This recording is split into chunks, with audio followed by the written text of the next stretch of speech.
So now we are on lesson 3 of the unit 3 of module 3.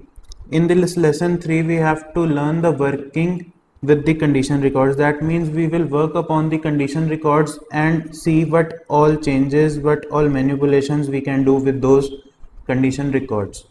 Suppose we have a condition record for a customer C1 who purchases a material M1 for the price $20 in the validity period 2004 to 2008.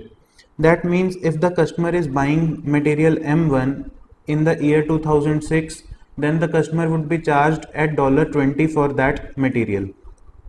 So we have picked up one template, we have specified one source record which we will pick up, and now what we will do, we will specify new validity period, rate and other data that we want to change in it.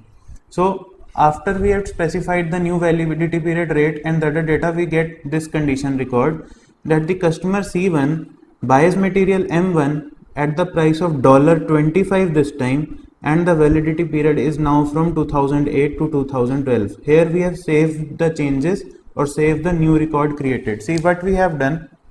We have picked up a source record, we have applied the necessary changes whether in the validity period, rate or any other data that we want to apply, and then we have got a new record. We can save it as a new record, that means a second record, or we can save the changes in the old record only. We have two options. Just like when you copy a file, a Word file, you can make the changes in that file only, or you can create one more copy and save the changes in that file. So here also we have two options. We can save the changes in the original one only, or we can create a new condition record which will save the necessary changes. So what we have done, we have created one new condition record from the old existing condition record using these steps. This is the first thing that we can work upon with the condition records. This creating conditions record using a specified template, this is the template or the source record, is called creating records with reference to existing. In the technical terms it is called reference. We are using this condition record as the reference.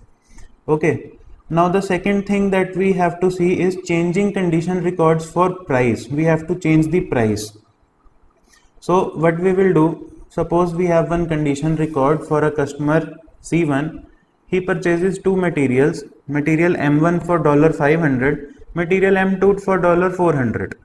Okay, now we have allowed the price change function.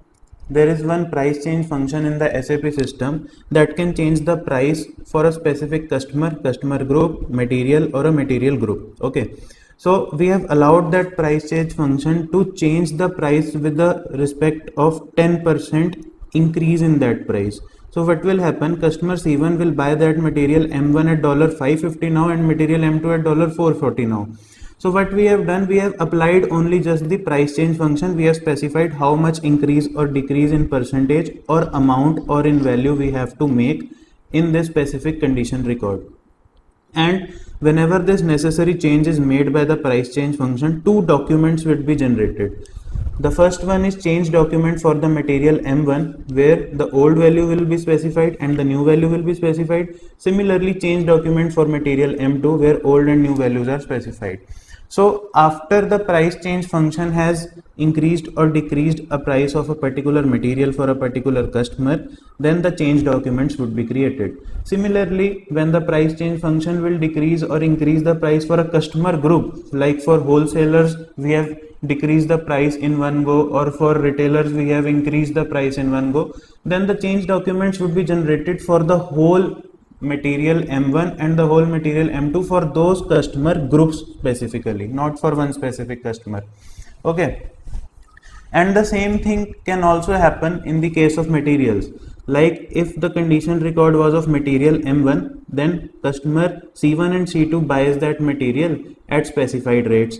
We can increase or decrease the price for that particular material also to material M1. If the condition record is of material M1, then the customers would be C1, C2 with increased price of $550 and $440. That means if we can define a condition record for a customer, we can define the record for a material also, and in that record also we can manipulate these prices, and then the change documents will be generated for customer C1 and the change document for customer C2. Two separate change documents would be generated. I hope you are getting clear in this. Next is we have to make a new condition record from existing. How can we make? We have already studied this in the first slide. We have one customer C1. He purchases material M1 at a price of $20. Then we will apply the change function and we will select copy in that change function. These are all menus that are pre-existing in the SAP system. Whenever you will click on change, you are in condition record menu. You will select one source record, click on change, you will get an option of copy. Okay, you will click on that copy, then you will choose one copying rule, that how you want to copy. We will specify the selection program. The target customers would be C2 to C4. That means from this customer C1 only, from this condition record only, we have to copy everything. We have to select the whole program, and the target customers would be C2 to C4. Then what will happen? 3 condition records for customer C2, C3 and C4 would be created with the same material M1 with the same price $20. From the existing condition record, we created other condition records for our target customers. Similarly, from one existing condition record, by applying the copy function, copy rule, we can make condition records for target materials also.